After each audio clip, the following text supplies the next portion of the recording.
dad forgot to buy him a backpack because he's so absent-minded. So he just gave him like a spare suitcase to take to school.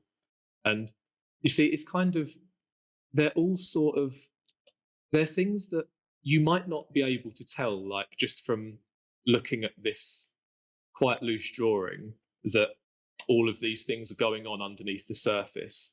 Like, you don't know why he's fed up, and you don't know why he has a suitcase, but you understand there is more to this person's life than this person's. Like, this is just a bunch, this is a drawing of a person, and this is the design of someone, like the design of a character coming through. And I really think that thread, the longer you spend in this kind of headspace, and you can always tidy this up later and like fix the anatomy, but if you haven't got a kind of character underneath that, you're just kind of building on nothing. Like, so I want them all to have a role. I don't want anyone on screen for no reason. So the cat is in grief, he's grieving. The mouse is helpful. The fox is inquisitive. This deer is judgmental. This capybara is nosy. This dog is inquisitive. This badger is dismissive. Just kind of summarizing each character in a similar way to your heart statement for like the whole piece. It gives them a point to being there, and it helps to drive your story home. And then this is just the same thing. It's like laying out for the environment, but just with the characters. And again, not getting the lighting involved yet, because the local color of things affects the weight of the image. Like the fact that I've made this black changed the relationship between all of these colors. Like, it felt really heavy. So I needed to have these seats be blue for that reason, and put some black down here for it to kind of weigh out the image a little bit.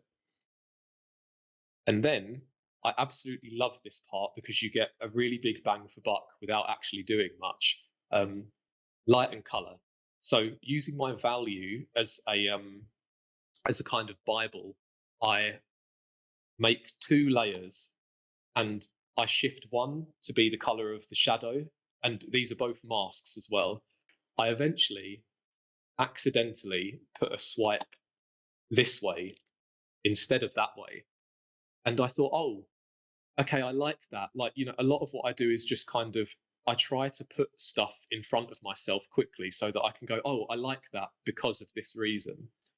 And once I did that, I realized, it's because I really liked this one and I didn't know why. And then when I drew this one, I realized it's because it has this kind of cascading effect where your eye goes down this one and then down this one, and you're back on this line of characters. And so it serves as not only does it break up all of this space at the top, but it serves as a way to get your eyes back on the ground, as well as just give some intrigue. And once I realized that, I thought, perfect. I understand why I've made that decision, so I can stop thinking about it. Because otherwise, when I was rendering, I knew I would be just reshaping the clouds over and over because I hadn't made a decision yet that I could have confidence in. And there I'm seeing, maybe there's something in having the plane huge and behind them, like it's just taking off. And then I thought, no, Perry, don't be crazy. Like, that changes the whole composition. So I thought it could be more of a nice little nuance, like it's a bit of a metaphor for, their relationship taking off. It might be a bit on the nose, but I still think it's a good, if it strengthens the narrative you're saying, I say put it in. And so I think at the end, I just do a quick flick on and off. There we go. So all in all, I think this value thing took me only about 20 minutes, and I was trying to be as quick as possible.